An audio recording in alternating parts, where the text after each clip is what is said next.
Today in our 2016 Kia Sorento, we're going to be test fitting the Yakima Jetstream Roof Rack system, consisting of part numbers Y00425. These are the Yakima Jetstream crossbars, 50 inches long, as well as part number Y00145. These are the RidgeLine towers for the Yakima crossbars. And finally, part number Y06013. This is the Ridge Clip Fit Kit for the Kia Sorento. The Yakima Jetstream Roof Rack system is great for carrying a wide variety of accessories on your roof while freeing up space inside your vehicle. It can carry bike racks, cargo baskets, cargo boxes, and ski and snowboard carriers. It has a weight capacity of 165 pounds between the two bars, although you always want to double check with your vehicle's manual to make sure your roof can withstand that weight.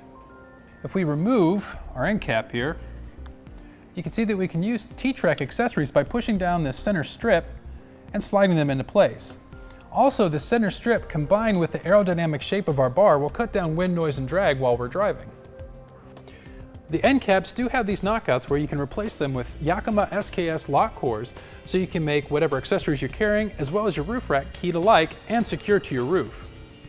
This grips around your flush mount side rails, as you can see here, and uses fixed mounts so you don't have to worry about measuring or anything like that when you install them. Now that we've gone over some of the features of the roof rack system, let's go ahead and show you how it installs. We have most of our parts here. We have our tower, the end caps, the fit kit portions for the towers, as well as the actual Ridge Clip Fit Kit here with the 2 clamps for each side. And of course we have our tightening tool here. We have it partially assembled on our bar here. We'll go ahead and flip this upside down and complete putting this tower on the other end of our bar.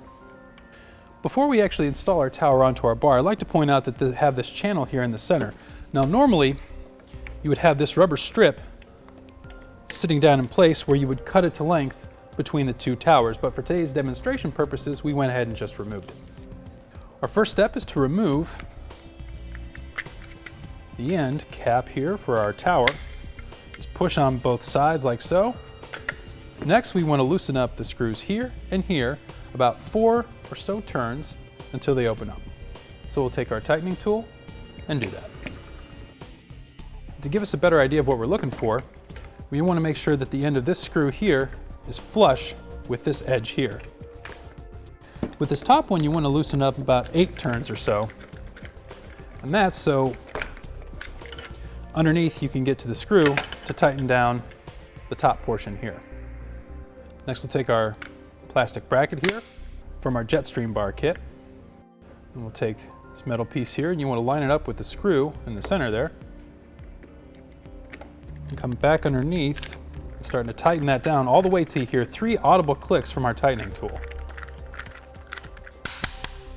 Now we can slide this end into the channel of our Jetstream bar.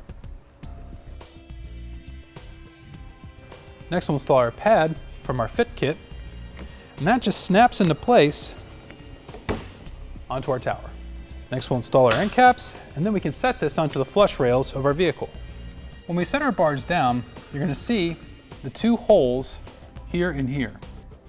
We want to line it up with the rear hole, because at the front we installed it into our frontmost hole. I would like to emphasize that the towers aren't tightened down to the bars at all at this point. This enables us to adjust them as needed, because you want the bars to sit on top like this. We'll get this set straight on both sides, and then we can measure from the end out for our crossbar overhang to make sure it's even on both sides, and then we can start installing the clamps that'll go into place around the actual flush side rails. Next we can install our front clamp. You know it's the front clamp because it just has the 1 notch on the side that'll hang in this notch here on our tower. So we'll lift that up, push it up and through, and set it back down. You can also see there's a cutout for the bolt to tighten it down. Next, we'll install our clamp that goes around the back side of the flush mount, and you'll notice it has a notch here to fit in the rear hole that we pointed out earlier on the actual flush mount rail.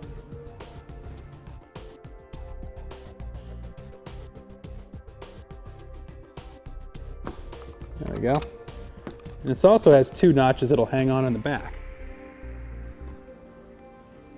And as you line this notch up with a rear hole in our flush mount rail, make sure it makes contact.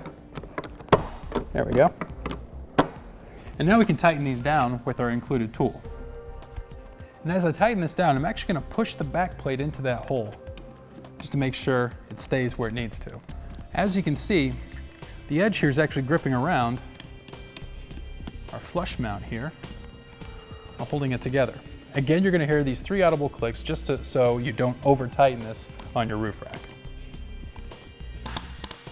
There we go. And we'll repeat this for the other side as well. Now our final step in tightening down is going to be this screw here, which will tighten down the tower to your bar. Again, you'll hear those clicks. And we'll do this on both sides as well. And our final step, we're going to go ahead and put our end caps back into place. You'll see it has these 2 hooks here that'll go into these 2 points on your towers.